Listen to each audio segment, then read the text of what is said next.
La journée mondiale de la population célébrée chaque 11 juillet a été marquée hier en Côte d'Ivoire. C'est la ville de Toumoudi qui a abrité l'événement. Thème retenu pour cette célébration, investir dans les jeunes pour une Côte d'Ivoire émergente à l'horizon 2020. La Côte d'Ivoire et le Brésil renforcent leur coopération dans le domaine des ressources halieutiques. Le Brésil vient de mettre à la disposition de la recherche ivoirienne 5000 alevins pour la production de tilapia génétiquement améliorée.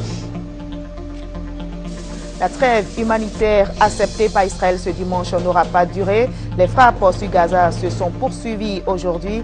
13 soldats israéliens ont été tués dans la nuit d'hier à aujourd'hui. 87 Palestiniens ont perdu la vie. Bonsoir à tous. Merci de regarder le journal du RTI 1. Commençons par Toumoudi où s'est tenu hier un événement, la journée mondiale de la population. Cette journée célébrée chaque 11 juillet a été marquée ce samedi en Côte d'Ivoire. Thème retenu pour cette célébration, investir dans les jeunes pour une Côte d'Ivoire émergente à l'horizon 2020. Le Premier ministre Daniel Kablan-Duncan, présent à Toumoudi, a invité les jeunes à garder espoir. Espoir parce que le gouvernement mène des actions pour les aider notamment à sortir de la pauvreté. Le reportage d'Herman Niamien. Kevin Nguessan, 18 ans, David Kwasi, 30 ans, Laurel Conan, 22 ans. Tous sont déscolarisés et sans emploi. Ils ont arrêté leurs études faute de moyens financiers. Aujourd'hui, ils attendent une main salutaire pour se prendre en charge. J'avais l'envie de repartir encore à l'école, mais comme mes parents n'avaient pas les moyens, donc je suis restée là sans rien faire. Mais en tout cas, à l'heure actuelle, j'aimerais faire le commerce. J'aimerais que l'État me donne un apport, que je puisse avoir une cité de papayer, avoir un champ de papayer. Comme eux, ils sont nombreux les jeunes qui sont en quête d'un emploi pour subvenir à leurs besoins et contribuer au développement du pays. Les Nations Unies, sensibles à la situation des jeunes à majorité sans emploi dans le monde, interpellent donc les gouvernants. Pour la célébration de la 28e journée mondiale de la population, l'accent est mis sur les jeunes, d'où le thème « Investir dans les jeunes ». La Côte d'Ivoire, pour la célébration officielle qui s'est tenue à Toumoudi-ville, située à 180 km d'Abidjan, a choisi comme thème « Investir dans les jeunes » pour une Côte d'Ivoire émergente à l'horizon 2020.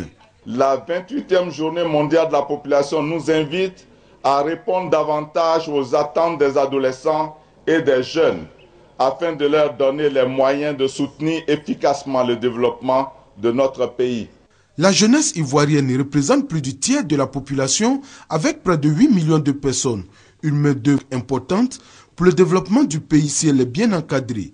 Le gouvernement ivoirien, conscient donc de cette réalité, multiplie les actions en sa faveur. S'agissant en particulier de l'emploi, le gouvernement a notamment adopté le 26 novembre 2013 une stratégie de relance de l'emploi très ambitieuse dont l'objectif général est de contribuer à résorber le nombre de chômeurs qui, il faut le souligner, s'était accru. À cela s'ajoute un certain nombre d'autres mesures structurelles d'accompagnement prises pour le soutien de l'emploi dans les secteurs publics et privés, mais aussi et surtout dans l'auto-emploi. Au titre de l'accessibilité aux services de base, il me plaît de rappeler ici les importants investissements réalisés dans le secteur de l'éducation-formation, avec notamment l'acquisition et la distribution de kits scolaires, le vaste programme de construction et d'équipement de classes au primaire et au secondaire, le recrutement déjà fait et en cours d'enseignants au niveau du primaire et du secondaire. Daniel Kablan-Duncan souligne que malgré les actions qui sont menées, beaucoup reste à faire. Le gouvernement, ajoute-t-il, s'emploie comme il peut chaque jour à imaginer des stratégies pour répondre aux besoins des populations. La décision a été prise en 2012 par le gouvernement. Il est interdit de fumer dans les lieux publics. Passé la phase de sensibilisation, place à la répression. L'objectif est de faire respecter la mesure. Et le ministère de la Santé et de la lutte contre le sida compte sur toutes les couches sociales pour l'application de la loi. Il vient donc de tenir une rencontre avec les artistes et ces derniers sont invités à s'investir dans la lutte contre le tabagisme, à passer surtout le message dans leur milieu, nous explique Serge Ngomé et Herman Niamien. Une image insupportable, le corps d'un homme détruit par la consommation de la cigarette. C'est par cette image que les agents du ministère de la Santé et de la lutte contre le sida ont illustré le danger qui guette les fumeurs à cette rencontre de sensibilisation des artistes de Côte d'Ivoire. Toute une pathologie qui peut commencer de la tête jusqu'aux pieds. On voit là le cancer de la bouche, des yeux, de la gorge. On voit là le sein, l'impuissance sexuelle. Tout ça, c'est causé par la cigarette. Il s'agit pour le ministère de la Santé et de la lutte contre le sida, à travers cette campagne contre le tabagisme, de convaincre les artistes ivoiriens afin de faire d'eux des relais pour la sensibilisation des populations. Convaincus du caractère nocif du tabac, les artistes ont rassuré les initiateurs de la campagne quant à leur contribution effective. Je suis terrifiée par les images que j'ai vues et je bénis Dieu de ce que depuis un moment, j'ai décidé d'arrêter de fumer. Quand le médecin tout à l'heure a insisté que vraiment ça peut pousser jusqu'à donner vraiment des faiblesses sexuelles, si ça arrive jusqu'à ce niveau en tant qu'un homme vraiment bon, je pense que à partir de cette cigarette doit te pousser vraiment à ne plus devenir garçon, mieux vaut ne pas fumer. On rentre en studio bientôt pour sensibiliser la population contre le tabagisme. Le représentant de Raymond Goudou Kofi, ministre de la Santé et de la lutte contre le sida, s'est réjoui de cette mobilisation des artistes dans cette campagne. Pour lui, c'est par le concours de tous que la lutte contre le tabagisme portera des fruits. L'UNARCI, l'Union nationale des artistes de Côte d'Ivoire, a remis aux représentants du ministre de la Santé la charte de l'artiste contre le tabagisme, une charte qui traduit l'engagement des artistes à lutter contre ce fléau. C'est un signe de la bonne coopération entre la Côte d'Ivoire et le Brésil dans le domaine des ressources halieutiques. Le Brésil vient de mettre à la disposition de la recherche ivoirienne 5000 alevins pour la production de tilapia génétiquement améliorés. Le ministre d'État brésilien de la pêche et de l'aquaculture est arrivé à Abidjan aujourd'hui même avec les 2000 premiers alevins. Il va passer 3 jours en Côte d'Ivoire et de nombreux accords seront signés, nous explique Hugues Vibli. Dans ces cartons arrivés ce dimanche avec le ministre d'État brésilien de la pêche et de l'aquaculture, 2000 alevins reproducteurs. Ils proviennent du Centre national de la lutte contre la sécheresse du Brésil et vont permettre la production de tilapia génétiquement améliorés. Signe de l'intérêt accordé par le Brésil à sa coopération avec la Côte d'Ivoire, c'est dans un jet affrété par l'État brésilien que le voyage sur Abidjan s'est effectué. Na verdade, o propósito da nossa chegada aqui, da nossa estada aqui. C'est une coopération très importante pour la Côte d'Ivoire et bien sûr pour le Brésil aussi. Une coopération qui tient à renforcer la sécurité alimentaire en Côte d'Ivoire. On doit remercier la Côte d'Ivoire parce que les tilapia qui ont été introduits au Brésil ont été introduits à partir d'un don de alevins ivoiriens. Dans les années 70, des tilapia ivoiriens ont été transférés au Brésil. Là-bas, ils ont appliqué à ces tilapia une technologie assez appropriée qui fait qu'aujourd'hui, les tilapia ont connu une amélioration extraordinaire. Et donc, ce sont ces tilapia-là qu'on nous retourne. Le ministre d'État brésilien de la pêche et de l'aquaculture va passer 72 heures en Côte d'Ivoire. L'occasion de lancer officiellement le projet de développement durable de l'aquaculture et de la pêche dans le cadre de la coopération entre son pays et la Côte d'Ivoire. Le centre de santé communautaire d'Adjouan, c'est dans le département d'Aboisseau. Ce centre est officiellement ouvert depuis hier. Il a été inauguré en présence du ministre Marcel Amontano, directeur du cabinet du président de la République.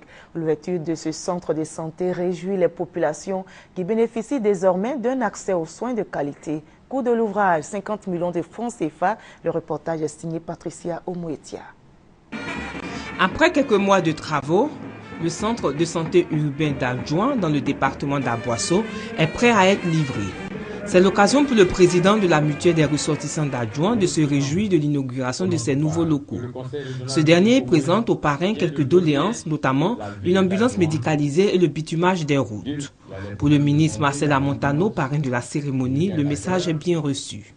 Comme la santé, c'est le plus important, on va leur donner l'ambulance d'abord.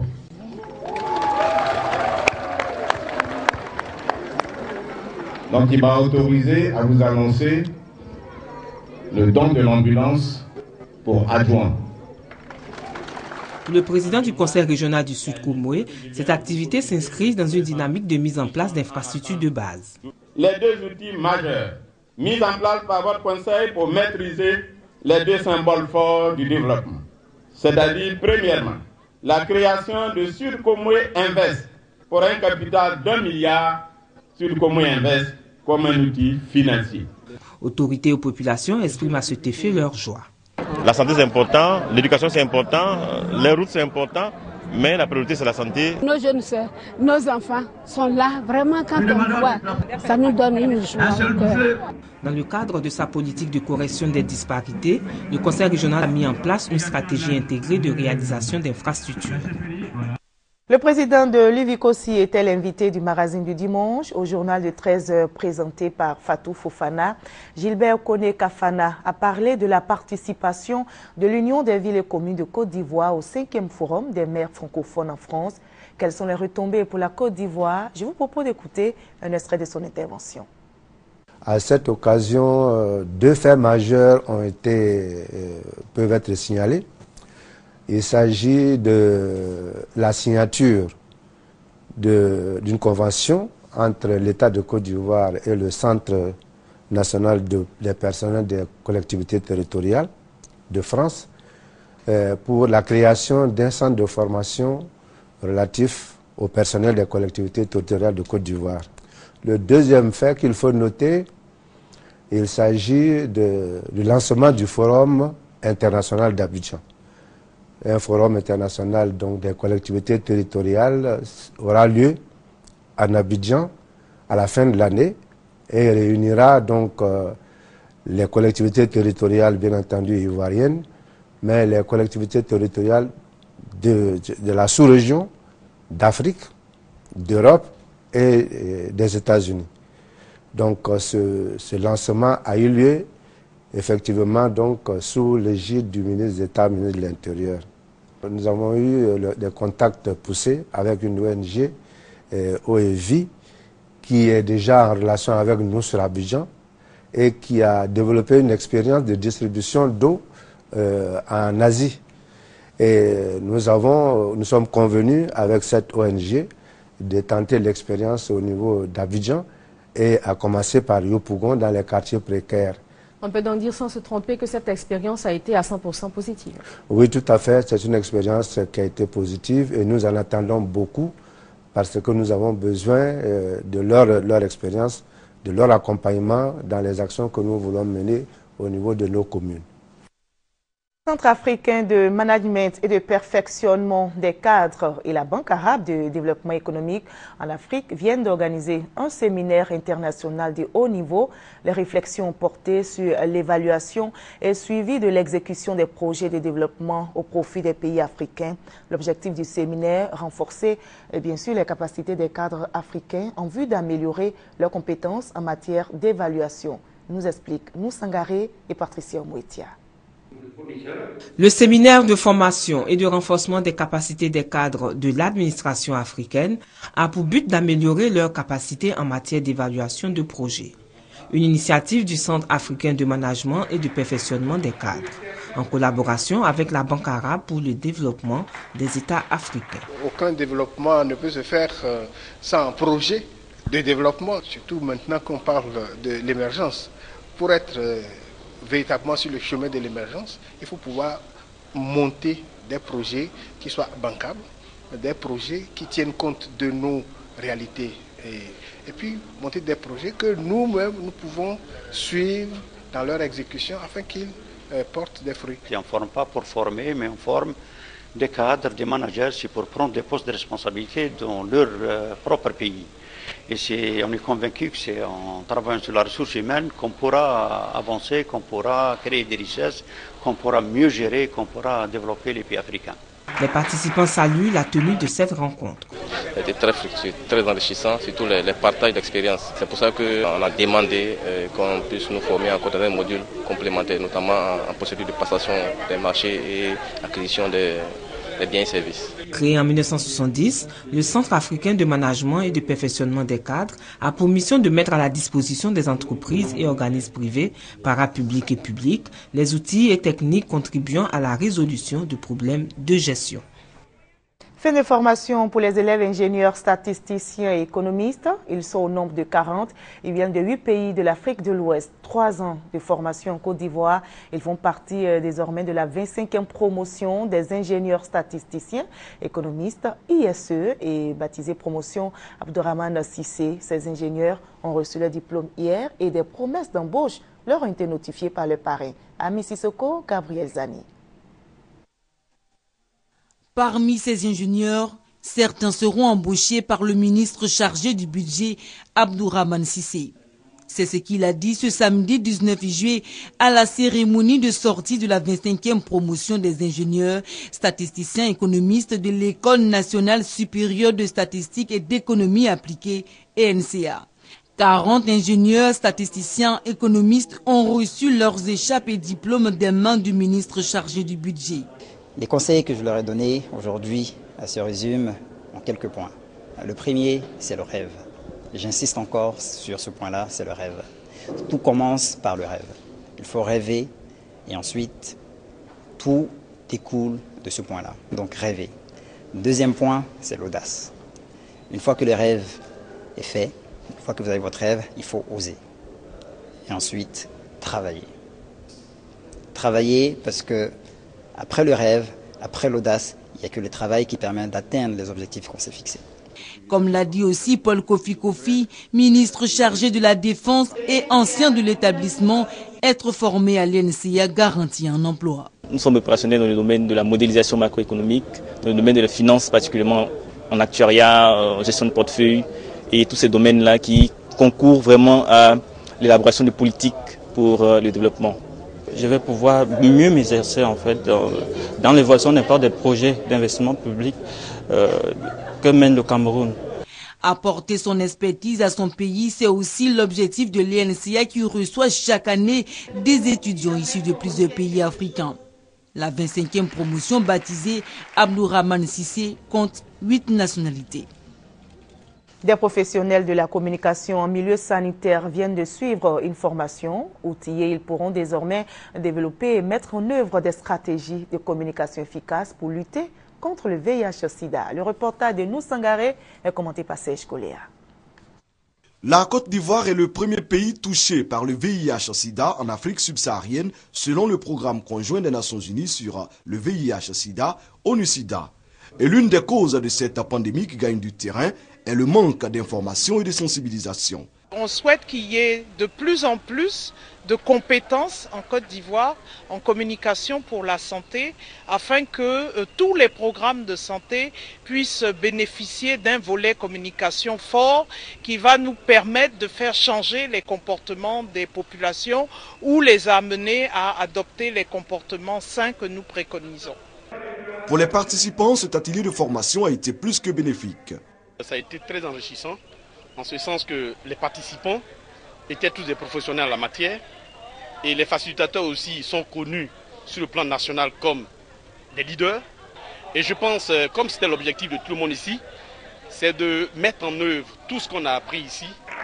Le Centre des programmes de communication, initiateur de cet atelier, est mondialement reconnu en tant qu'institution leader en communication stratégique. Il intervient dans différents aspects de la santé publique, notamment dans le domaine spécifique de la santé de la reproduction, de la planification familiale, du VIH-Sida et de la santé maternelle et infantile.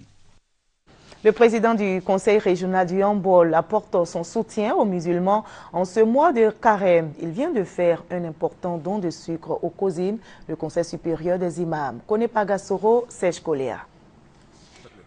Des cartons de sucre et des sacs de riz de 25 kilos estimés à plus de 3 millions de francs CFA. C'est le don du président du Conseil régional du Yambol au responsable du COSIM, le Conseil supérieur des imams.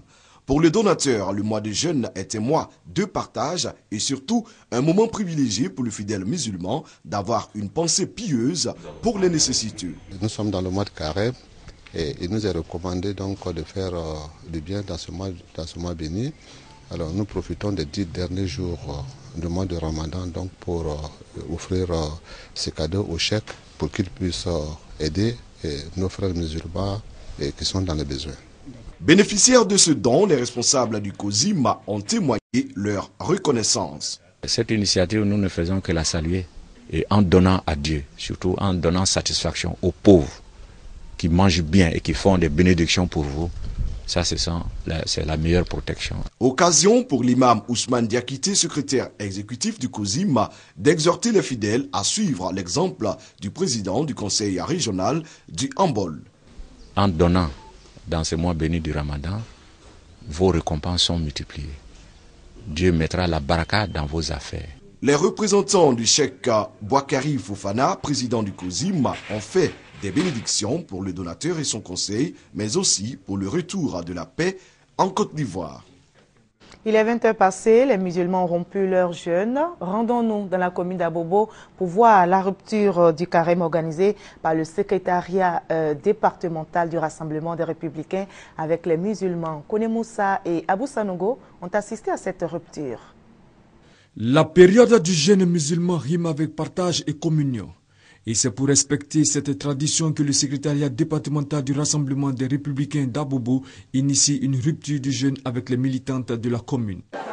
Cela parce que pour renforcer la convivialité et puis partager éventuellement ce moment assez pieux, ce moment de ferveur religieuse avec nos militants pour que au moins les uns et les autres puissent au moins vraiment partager ce moment de bonheur là. Les invités, à savoir les militantes du Rassemblement des femmes républicaines, RFR et les Amazones, saluent l'initiative. Cet acte raffermit les liens, c'est humain et c'est islamique.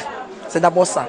Parce qu'on est dans le mois de partage et le mois de pardon. Notre rituel aujourd'hui nous va droit au cœur, puisque chaque année, il le fait pour nous, donc ce n'est pas une première. Cette rupture commune du jeûne a débuté depuis le mardi 15 juillet avec les jeunes, les commerçants et les transporteurs de la commune d'Abobo. D'autres communautés seront également reçues pour la rupture du jeûne. Le Monasco RHDP, le mouvement national de soutien à la candidature unique du Rassemblement des oufouettistes pour la démocratie et la paix, poursuit sa conquête des communes. Après Abobo, c'est la commune de Trècheville qui a reçu la visite de la coordination pour l'installation officielle du bureau local d'Abidjan Sud. Le coordonnateur, également chargé de la mobilisation dans la zone d'Abidjan Sud, a été investi en présence du président national du Monasco, Philippe Legré, secrétaire général adjoint du RDR, chargé de la mobilisation, et du député de Trècheville, Ami Tongara. Le reportage complet de Serge Gongomé dans nos prochaines éditions. Le président de la République s'engage auprès de la communauté chrétienne de Côte d'Ivoire dans la lutte contre le chômage et la pauvreté. En prélude à l'audience que le président va accorder à la communauté chrétienne de Côte d'Ivoire, un comité national chargé de la formation et de l'insertion en milieu chrétien a été mis en place pour préparer et concevoir un plan stratégique.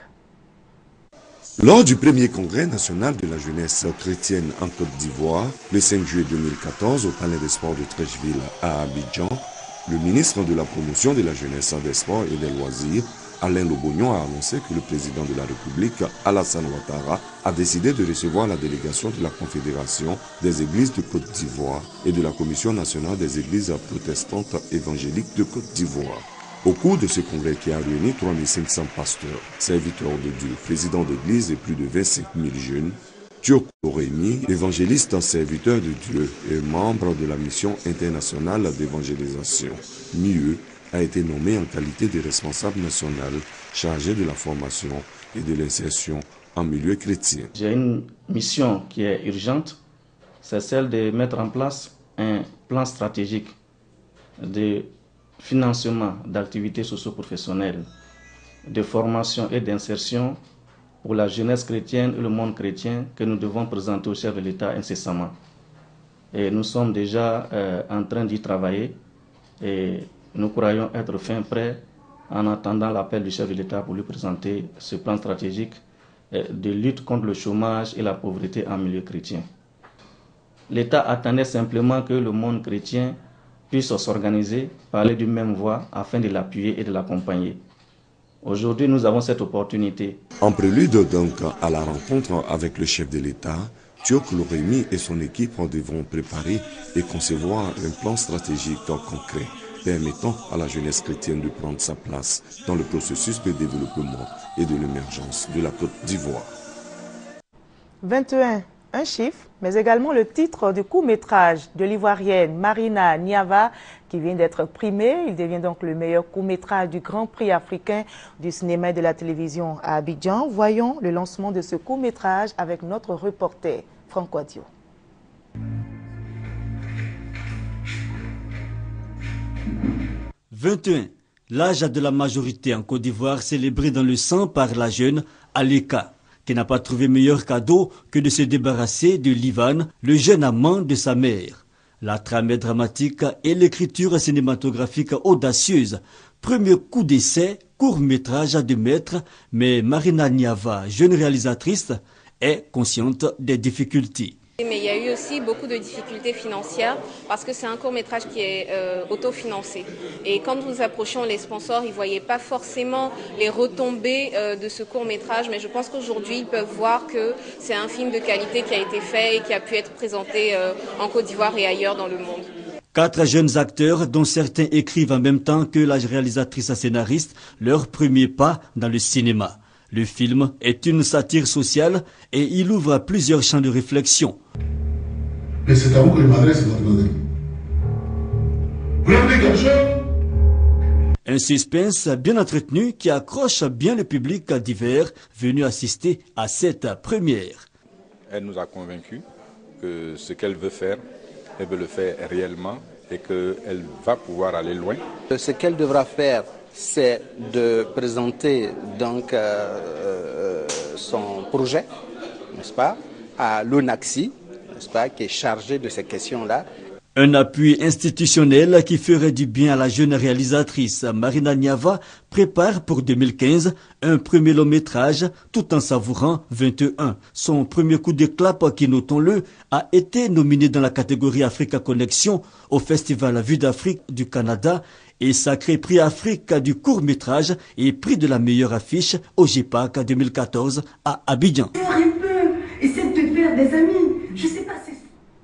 Restons dans le domaine de l'art. Les artistes veulent jouer leur partition dans la politique d'émergence prônée par le président de la République. Le CAP, le Cercle des artistes pour l'émergence, c'est l'organisation mise en place pour atteindre cet objectif. Le plan d'action du CAP a été présenté par son président, Noël Douré. L'objectif est affiché, assainir le secteur des arts et de la culture afin de permettre à la culture, bien sûr, de se mettre au service du développement. Le reportage de Serge Coléa. Noël Douré, président du conseil de gestion du Palais de la Culture de Treichville. Edmond William, président de la Fondation des artistes de Côte d'Ivoire, Fondassi, et Didier Brissy sont les membres fondateurs du CAP, le Cercle des artistes pour l'émergence culturelle. Le président de cette organisation, Noël Douré, souligne les objectifs du CAP, à savoir rassembler les artistes autour de la politique d'émergence pour que ceux-ci donnent la pleine mesure de leur contribution. Il faut faire naître l'émergence culturelle car les arts et la culture génèrent des ressources importantes. Les producteurs qui ne créent pas, ils ont beaucoup d'argent. Les distributeurs qui ne créent pas beaucoup d'argent et les artistes qui créent sont pour la plupart obligés de lancer des SOS. Il faut organiser le secteur de la production de telle sorte que ce soit une collaboration gagnant-gagnant. Pour sa première activité, le Cercle des artistes pour l'émergence met le cap sur Kong le 16 août prochain pour plusieurs actions, notamment un concert qui va réunir une centaine d'artistes avec pour parrain artistique l'artiste gabonais Pierre Akindégué. Le CAP a le soutien du ministre des Affaires présidentielles et député maire de Kong, Brahima Ouattara, représenté à cette cérémonie, et du ministre d'État, ministre de l'Intérieur et de la Sécurité, Ahmed Bakayoko. Un hommage sera rendu au président de la République, Alassane Ouattara, à Kong pour ses actes en faveur des artistes. Anne Richemont Alangba est enseignante. Elle est l'auteure du recueil des chants à usage pédagogique. Le ministère de l'Éducation nationale et de l'enseignement technique vient de l'honorer pour ses actions en faveur du rayonnement de l'école ivoirienne.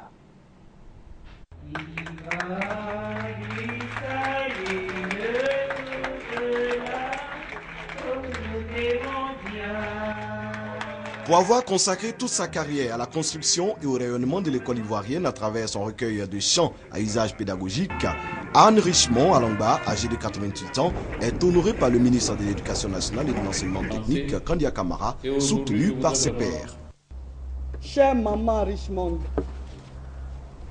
tout ton parcours nous inspire respect et admiration. Tu as été, parmi tant d'autres, une Amazone de l'école ivoirienne. C'est tout naturellement que la nation reconnaissante t'a élevé au rang de commandeur de l'ordre du mérite de l'éducation nationale et de commandeur de l'ordre national. Les soldats du progrès, le temps des vacances, les bâtisseurs sont quelques-uns des chants de cette surveillante, institutrice, directrice. Anne Richemont a pu, à travers ses enseignements, inculquer l'amour à ses élèves. N'ont pas besoin de sortir des entrailles d'une femme pour être son enfant. Elle m'a vraiment appris l'amour du travail, à aimer les autres, qui ne sont ni de votre ethnie, ni de votre tribu, ni de votre famille, ni de votre région. J'ai eu moi-même le privilège d'avoir Anne Richemont, future Madame Alangba, comme surveillante générale au collège de jeunes filles de Benjerville. Si je n'ai pas abandonné l'école au début de ma 6e, c'est un peu grâce à Madame Alangba. Les chants de Anne Richemont servent à la formation intellectuelle, spirituelle et civique de l'individu.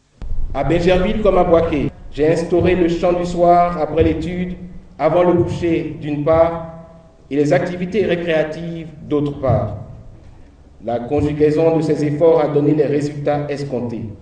Le chant est donc un lieu de motivation, où l'élève rencontre son prochain, sur des bases récréatives.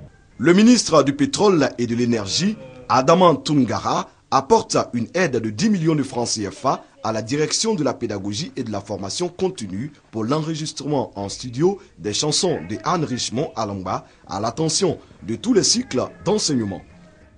Le reportage d'Ami Sissoko était commenté pour vous par Serge Koléa. Hors de la Côte d'Ivoire, la trêve humanitaire acceptée par Israël ce dimanche n'aura pas duré. Elle n'a pas tenu 1 heure. L'armée israélienne continue son offensive sur Gaza. L'armée a donc étendu son champ d'action et 13 soldats israéliens ont été tués dans la nuit d'hier à aujourd'hui. 87 Palestiniens ont perdu la vie. Voilà, c'est ici que l'on s'arrête. Merci à vous tous de votre aimable attention. Restez avec nous, les programmes se poursuivent.